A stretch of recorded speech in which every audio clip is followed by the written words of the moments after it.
Now let's take you back to some of those live pictures that we showed you earlier, where thousands of Israeli nationalists are taking part in a march through Palestinian neighborhoods in occupied East Jerusalem to commemorate its capture in the 1967 war.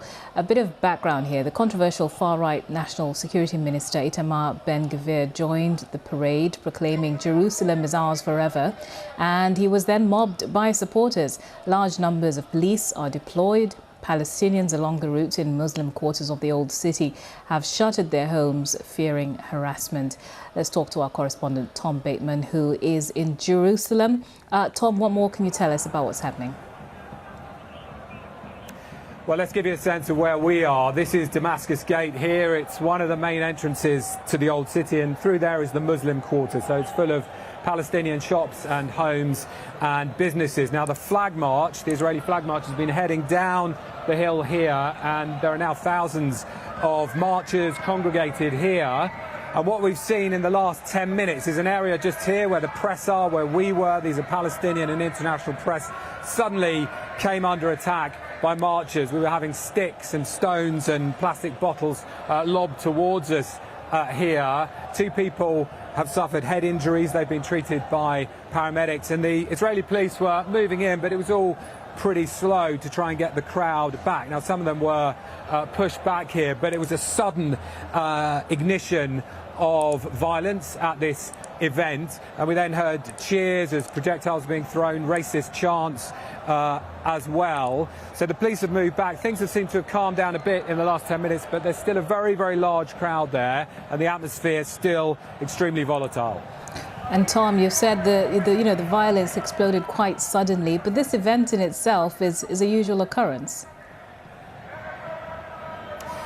It often is, yeah. I mean, this event for Israelis, Jerusalem Day, marks the capture of East Jerusalem in the War of 1967. Now, there are a lot of events that happen throughout the city. Some of them happen completely peacefully, heading through Jaffa Gate, going down to the Western Wall, the holiest site that Jews can pray. There is a flag dance there. But this is the really controversial element because it heads in to occupied East Jerusalem. It tends to be men and teenage boys.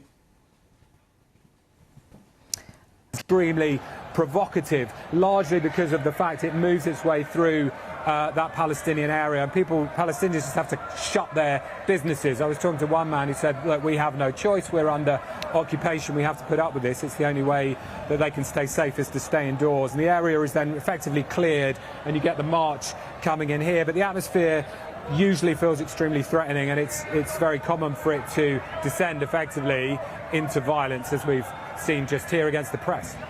Tom, we've seen that there are over 2,000 police deployed. Just tell us about the efforts to keep the situation contained.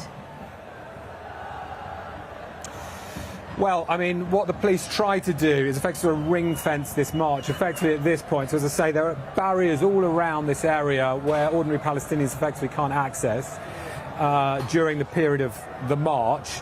So they do that. It's about separation. But obviously, once it gets to here, once it gets into those very crammed alleyways of the old city, there's no way to separate people. And what we were seeing earlier on were groups of teenage boys, young men, who, when they saw Palestinians, were breaking out into chants of death to Arabs and other racist slogans. And that, of course, was igniting a lot of tension and anger and frustration. Now, the police tried to damp it down. They say they won't accept any law breaking, but what we've seen repeatedly over the years is the Palestinians certainly feel that not enough is done to stop what goes on. And as I say, the atmosphere is still pretty volatile here. We're also expecting the far-right policing minister Itamar Ben-Gvir at some point to appear, so that again will probably create another point of friction. So, Tom, you've got a very contentious event here that, is happening in the midst of simmering tensions. Just paint the context for us in terms of what those tensions are. Well, over the last year, tensions have really boiled in this region, particularly in the occupied West Bank and here in Jerusalem. From the spring of last year, we saw a spate of Palestinian gun attacks against Israelis, and around the same time we saw Israeli security forces carry out near daily raids in the occupied West Bank, leading to the deaths of many Palestinians. And things have really picked up since then. In the last week, there was a campaign by Israel, so-called targeted killings to kill Palestinian Islamic Jihad militants in the Gaza Strip. 33 Palestinians, including civilians, killed there, and 2 people in Israel were killed. Now, that always threatens to boil over, and what we're seeing this afternoon is protests at the perimeter fence around Gaza as well, and Israeli forces are always heavily present there, so that is another point of potential friction and conflict. So there are many fronts, in effect, that this thing can spill over. The big concern is whether it spills out to much broader and wider conflict. That's why certainly the Israeli leadership says it will try to keep things contained and police this. Yes, do stay safe out there, Tom. I was looking at one of the reports you sent in saying that even the press were being attacked.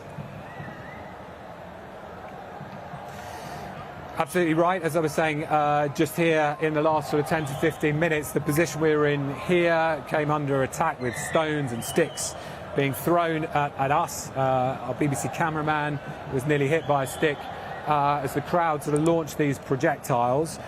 We've seen 2 journalists with head wounds being treated. There was one activist, I understand he's a TikTok activist, a Palestinian, who was here and was trying to get the police to do something. In the end, they arrested him and took him away, but they did also attempt to push back the crowd, as I said.